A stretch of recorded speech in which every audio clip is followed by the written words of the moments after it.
रूस यूक्रेन जंग में भारत अचानक एक्टिव नजर आ रहा है। बीते दिनों भारत ने यूक्रेन के सामने दोनों देशों के बीच शांति प्रस्ताव की मध्यस्थता करने की बात कही थी और अब अचानक भारत के विदेश मंत्री एस जयशंकर रूस पहुंच गए हैं। ऐसे में जयशंकर की रूस यात्रा में क्या कुछ होने वाला है, इस पर सिर्फ भारत ही नहीं बल्कि पूरी दुनिया की निगाहें टिकी हुई है। माना जा रहा है कि जयशंकर अपने मॉस्को यात्रा के दौरान रूसी विदेश मंत्री सर्गेई लावरोव से मुलाकात कर कई अहम मुद्दों पर वार्ता कर सकते हैं।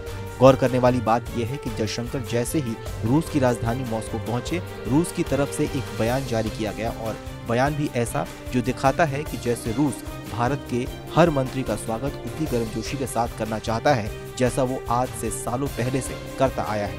रूसी विदेश मंत्रालय ने बयान जारी करते हुए कहा कि भारत और रूस कई दबाव वाले मुद्दों के बावजूद एक संतुलित और समान वैश्विक व्यवस्था के साथ साथ बहुध्रुवीय दुनिया बनाने के लिए एक साथ खड़े हैं। रूसी विदेश मंत्रालय ने कहा कि एस जयशंकर और रूस के विदेश मंत्री सर्गेई लावरोव के बीच बातचीत में व्यापार, निवेश, ऊर्जा क्षेत्र और कारोबार के लिए नेशनल करेंसी के उपयोग जैसे मुद्दों पर फोकस रहेगा। वहीं एशिया प्रशांत क्षेत्र में एक सुरक्षा ढांचे के गठन पर भी जोर रहेगा।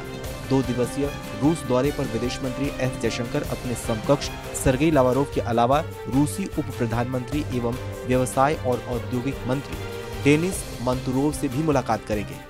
बता दें कि फरवरी में शुरू हुए रूस और यूक्रेन के बीच जंग के बाद अब तक 4 बार जयशंकर और सर्गेई लावरोव के बीच मुलाकात हो चुकी है।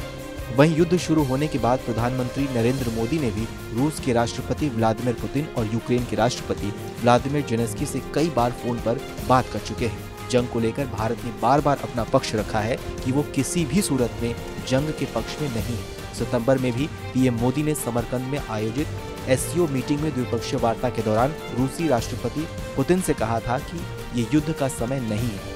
फरवरी से अब तक कई दफा भारत ने जंग को खत्म कर दोनों देशों के बीच सुलह करवाने की कोशिश की, लेकिन पुतिन और जेलेंस्की दोनों के अड़ियल रवैये की वजह से जंग अब भी जारी है।